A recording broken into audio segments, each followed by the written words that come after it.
Добрый день, дорогие друзья! Новый проект «Подворье» приветствует вас в прямом эфире на телеканале Якутия-24 и НВК Саха.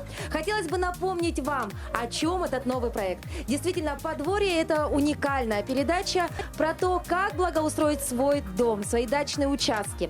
Я призываю сейчас, дорогих телезрителей, именно по теме садоводства, растениеводства, возможно, какого-то декоративно-прикладного искусства. Потому что на следующей неделе я со съемочной группой с понедельника по пятницу буду ездить по именно этой теме. Поэтому, если вы желаете принять участие и стать участникам подворья, напишите нам, пожалуйста. Вы видите сейчас WhatsApp номер, либо на Instagram страницу нашу. Мы обязательно ответим вам, свяжемся. И, возможно, уже на следующей неделе мы побываем у вас в гостях. Еще раз напоминаю, моя тема – это растения, цветочки. Возможно, вот такие милые домашние существа. Еще вот здесь у меня есть подружки-уточки. Понятия не имею, как с ними общаться, но вот для этого мне нужна будет помощь телезрителей. Обратите внимание, вот они, красавицы, сегодня со мной рядом. Но я надеюсь, совсем скоро, благодаря нашим дорогим друзьям-телезрителям, мы разберемся, как же за ними ухаживать. А самое главное, как получить потомство. Ну и, возможно, потом, я не знаю, оставить их на зимний период. Ну что, друзья, самое время передать микрофон моему коллеге Дмитрию Аргунову, ведь сегодня мы приехали на участок молодой семьи. И Дима расскажет про техническую часть, да, интересную. Итак, Диме слово. Так, я передаю тебе свой телефончик, прямой эфир уже там запущен. Здравствуйте, дорогие телезрители. На самом деле мы огромная благодарность Николаю Пшенникову, нашему коллеге. Он видеограф, фотограф, видеограф. И еще один наш коллега, бывший наш главный режиссер компании НВК Саха, Анатолий Кириллин, который чуть ли не с детства специализируется на инженерных коммуникациях. Дело в том, что по первому образованию он индустриальное, педагогическое, да, и, буквально говоря, в системах отопления, водоснабжения нет человека, который бы съел так много собак, хотя он не кореец, да. И реально, вот, Пшенниковы получили участок недавно. Давайте, Николай, когда вы получили участок? Участок приобрели, получается, буквально 2 года назад. Да, даже 3 года назад. 3 года назад. 3 года назад, 2 года как, получается, построились и уже 2 зимы перезимовали. 2 зимы уже перезимовали. Смотрите, какой замечательный дом из материала. Расскажите, Николай. Это у нас брус. Брус, получается, привезенный из Ленска, но он, получается, необычный, он профилированный. Ну, это уже, получается, для нас это считается новая технология, профилированный брус. Ну, красивые окна, замечательная, я думаю, просторная для молодой семьи дом. И вы зимуете там с настенным котлом, я так понял? Да, у нас, получается, дома стоит настенный котел фирмы Bosch. Ну, в принципе, хороший, но, конечно, есть свои нюансы. Нюансы какого плана? Нюансы, Датчики получается, включат? да, датчики включат, потому что данный котел не предназначен для наших условий. Самое элементарное. Элементарно. Все настенные котлы на самом деле рассчитаны буквально для средней полосы. И не зря мы сегодня притащили, потому что, позвали, пригласили Анатолия, да, и, я же сельский дед, покажи, пожалуйста, Андрей. Я сельский дед, абсолютно у меня со всеми по-небратски такие отношения.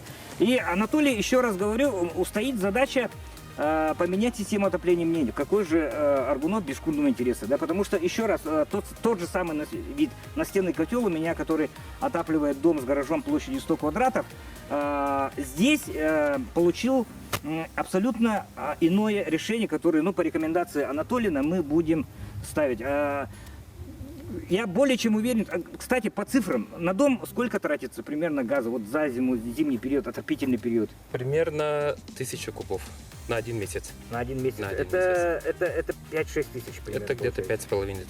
5500. По существующим расценкам, наши вчерашние герои УГРС Сахатранснефтегаза, кстати, мы по тарификации газа еще обратимся ко многим хозяевам, у которых свои нюансы, свои лайфхаки, как снизить потребление газа. Это прежде всего, конечно, утепление, да, дорогие товарищи. И за 3 года, Николай, поставить хороший забор, хороший гараж, хороший дом, мы не будем напрашиваться вовнутрь, потому что все-таки дом это свято, да? А сегодня наш основной герой это вот эта вот штука. Анатолий, поближе, пожалуйста. И давай мы перейдем уже с Николаем вместе. Что это за штука и с чем ее едят? Ну вот, я скажу, что с Николаем мы давно знакомы, он еще был совсем молодым парнем, когда мы с отцом его дружим. И вот когда он поставил задачу, да, ко мне обратился, вот у меня будет такой гараж. Кстати, гараж тоже каркас я построил. Ага, и когда он обратился, то немножко подумав, как это сделать, да, и Николай изъявил такое вот желание, да, чем проще, тем лучше. И как раз он подпал под мою, да, как бы философию.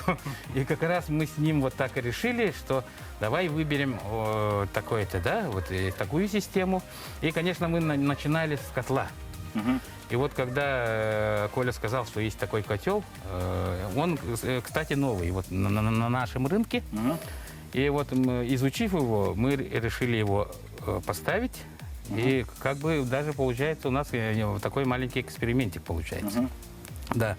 Этот котел, он не энергозависимый. Получается, он простой, как напольный, да, обычный напольный котел. То есть свет ушел не зависит? Не зависит, ага. Отлично. Так, это большой плюс. И он очень похож с настенным котлом. Потому что у него коаксиальная труба. И большого диаметра он как раз подходит. И он стоит прямо на стене, получается. Притык к стене. Да, притык к стене, потому что позволяет труба.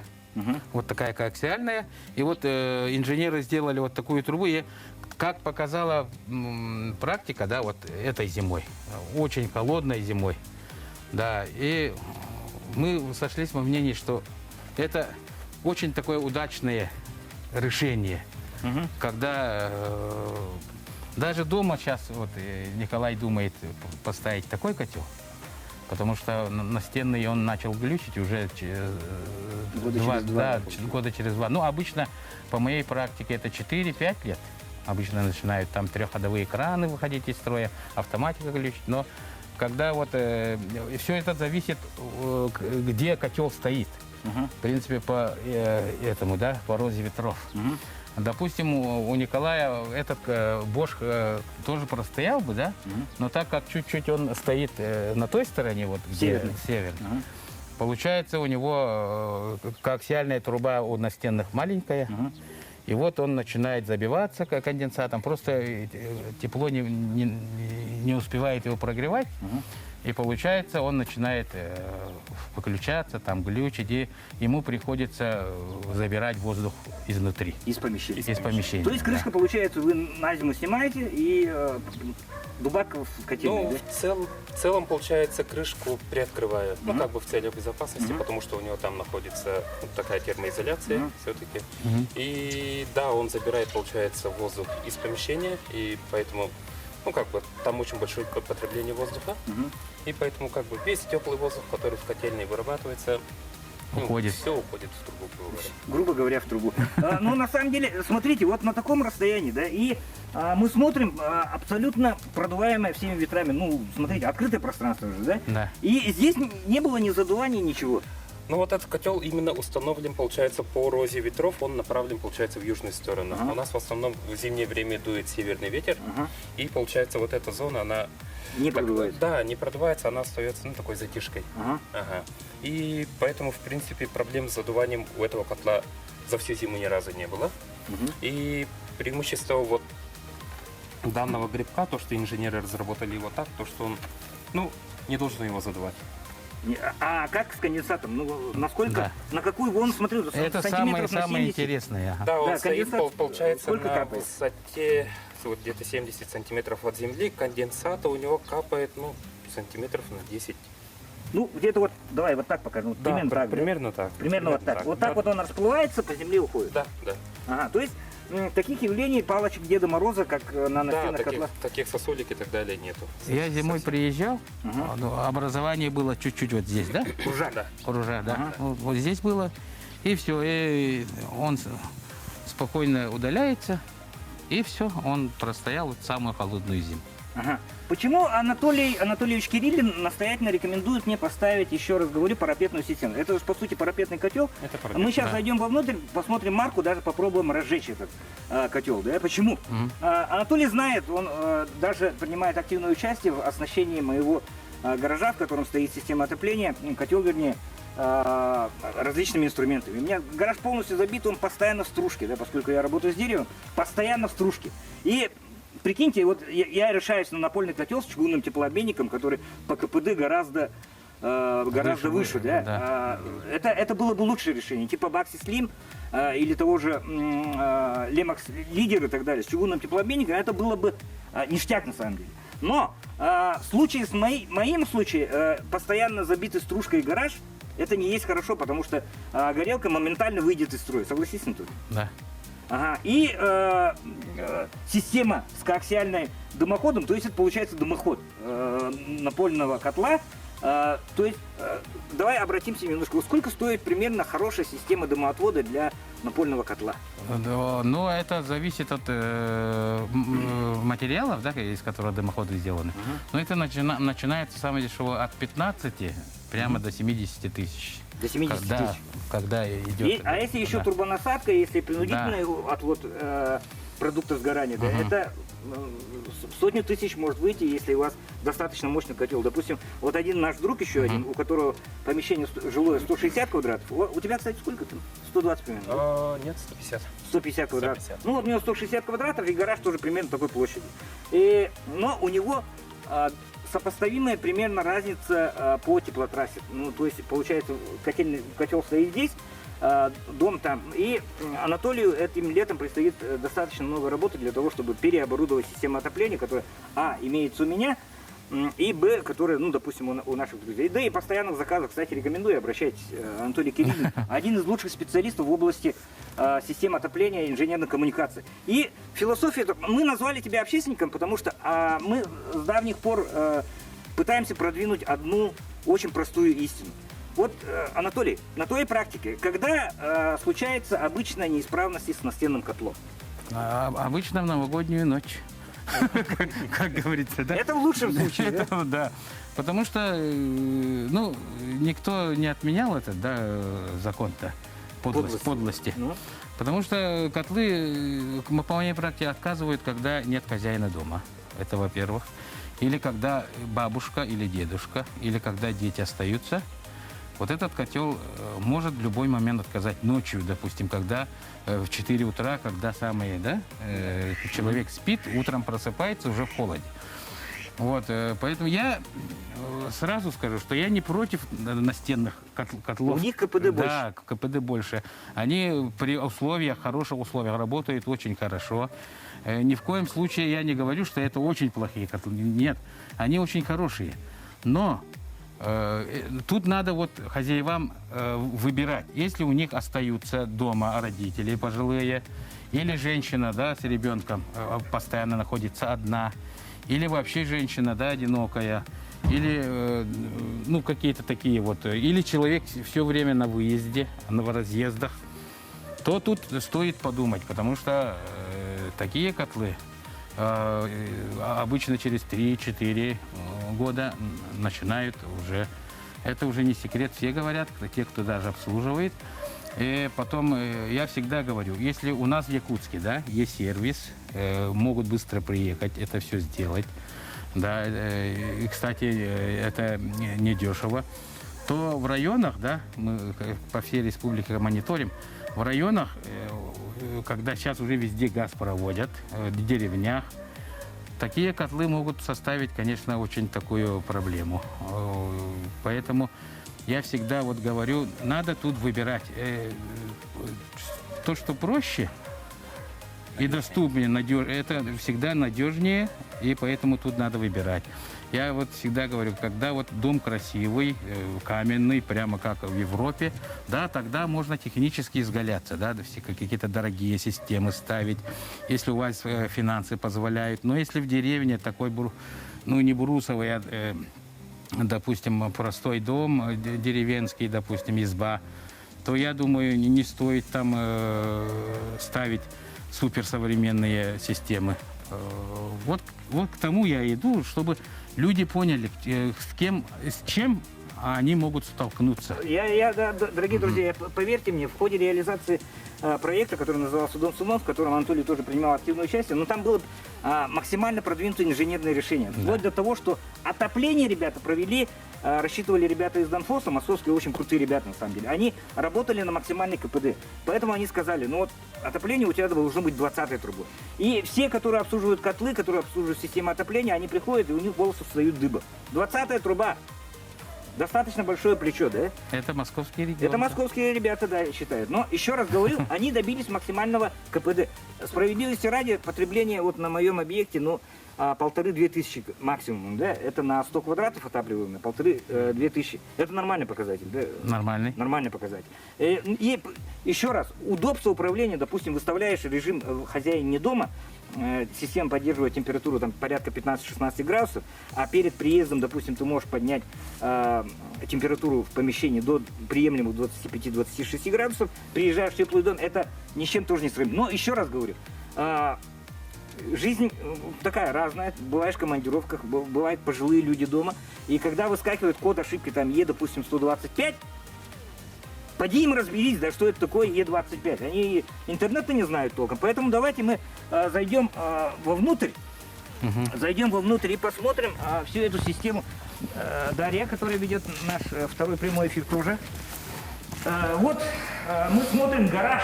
Гараж замечательный, 100 квадратов, 98 квадратов. 98 квадратов. 98 квадратов. Гараж, мастерская. Николай, как рачительный хозяин, поставил каркасное сооружение. Сэндвич-панели 10-й толщины, да? 10-й толщины. Полистирол либо задний? Это полистирол. Полистирольный. И смотрите, принудительная вентиляция для того, чтобы продукты выхлопные даже газы могли выходные выходить, газы и так далее. Ага. И я так понимаю, вы здесь работаете с пластиком. Вот Да. Изготавливаете вот такие вот, смотрите, все абсолютно люди творческие, да, они в какой-то мере ремесленники, да, то есть видеограф занимается там пластиковыми емкостями и так далее. Такая нативная реклама, ничего, наши режиссеры простят.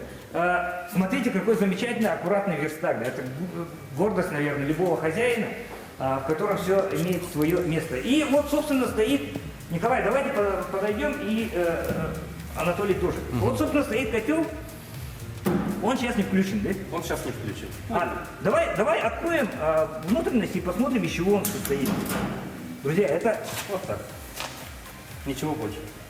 Так, Анатолий, это вот блок управления мощностью, да? Да, автоматика, сама автоматика, да. Ага, это система другозащиты, которая перекрывает газ, если случается, перебой. Перебой и так далее. Ага. Вот сама камера сгорания, я так понимаю, Это да? предварительная горелка. Предварительная горелка. Камера сгорания там, и там же находится теплообменник. Да. И все. И все. Там больше ничего нет. Больше ничего нет. Нет ни трехходового клапана, нет ни насоса, нет ни вентилятора, нет ни расширительного бачка. Вот это вот и все.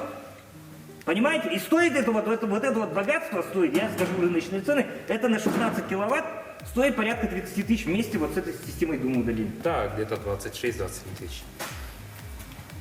Чтобы я так жил, ребят. Чтобы я так жил. Я хотел попросить Николая, давай попробуем разжечь и как вот эта система вся работает. А потом Анатолий еще даст комментарий по вот этой вот. Включается газ. Выставляется режим запуска. Это вот работает пьезоэлемент. Да. Сейчас надо чуть-чуть прогнать газ, наверное. Да. И там вот в окошечке видно, пламя появляется или нет. Окошечко вот внизу. Внизу, если спуститься, там прозрачное окошечко, видишь? Сейчас это долго будет, потому что в летнем режиме сейчас, получается... А нет, пускай. Вот, давай, систему как бы... Но если он запустится, то это уже на всю зиму. На всю зиму. Вот там искра пробегает. Да, вот там искра пробегает. Вот так. Газ сейчас долго будет идти, поэтому... Ну ладно, давай оставим вот это дело. Ну, в принципе, процесс запуска вы поняли, да? Давай перекроем доступ газа. Давление какое держится? Вот так вот это вот? Это не давление, это температура. Это температура, это выставляется температура. Это выставляется температура. Этим блоком выставляется... Вот этим блоком выставляется температура. Получается, ну вот нынче была такая... Суровая. Да, очень суровая зима, очень даже за последние годы самая холодная считать. И всю зиму стоял этот котел, получается, только на половине мощности. Тут градация от Тут градация идет до 8? от 1 до 8, от 1 до 7. И он стоял где-то вот на 3,5, на 4. Всю зиму. Ага. И в гараже поддерживалась температура, ну, примерно 20-25 градусов. 20-25 градусов. Учитывая, что это всего 10 сантиметров. Да, это 10 сантиметров Полистирола? получается полистирола, сэндвич-панель. И получается вот утепленная шведская плита внизу, без каких-либо там дополнительных утеплений. То есть 10 сантиметров полистирола и сверху Да, 10 полистирол, сантиметров. бетон и стяжка. Ребята, ну, для тех, которые собираются ставить гараж, я думаю, что можете обратиться к нам, мы можем свести с Анатолием, еще раз просчитать все ваши параметры. Да? Теперь слово Анатолию. Покажи систему отопления, которая, почему такие мощные трубы и так далее. Кстати, нюанс один, да? Вот система подпиточный насос. Николай, это подпиточный насос, да? Да, это подпиточный Да, насос. и Андрей, можешь залезть камерой вот сюда и увидеть там вот эти пятна плесени, да? Пятна плесени, ага. Знаете, почему они образовались? Потому что подпитка за зиму. Да, подпитка, получается, за зиму ни разу не включалась, потому что моя благодарность Анатолию, он собрал систему вот, с такой надежностью, то, что за зиму мне не пришлось ни разу не включать подпитку, потому что всю зиму давление стояло на одном уровне, оно не скакало, оно не падало, даже когда уходил свет, там, или когда вот очень долгое время открываются ворота, когда очень много холодного воздуха заходит, у него давление не менялось ни разу за зиму. Так нужна ли здесь система? Ну давай, Анатолий, у нас давайте, остается 5 минут комментарий, да. Ага. Ну, это одна из таких, из простых, удачных, да, конструкций, которые мы провели. Потому что здесь, когда естественная циркуляция, это дает большой плюс, когда уходит электроэнергия. Он может вообще стоять без электричества. Получается так. Это достигается тем, что трубы находятся вот наверху. Физический закон гонит теплый теплоноситель наверх, снизу поступает холодный. И вот, конечно, вот самое сложное рассчитывать вот диаметр труб, да? Здесь мы исходили из того, что вот как нам из завода-изготовителя здесь 50-й выход, так и мы сделали из 50-й трубы основной этот ход аорта, да, как бы называется. А потом идет там, из таких вот труб мы сделали типа да, распределителя, как гребенка еще называют, да. И здесь, так как у нас два крыла, то получается таких больших конструкций нету. Оно вот идет слева направо, а вот наверху у нас, вот мое ноу-хау, это из обрезков труб делаю вот такую трубу, где собирается воздух, если он появится вдруг.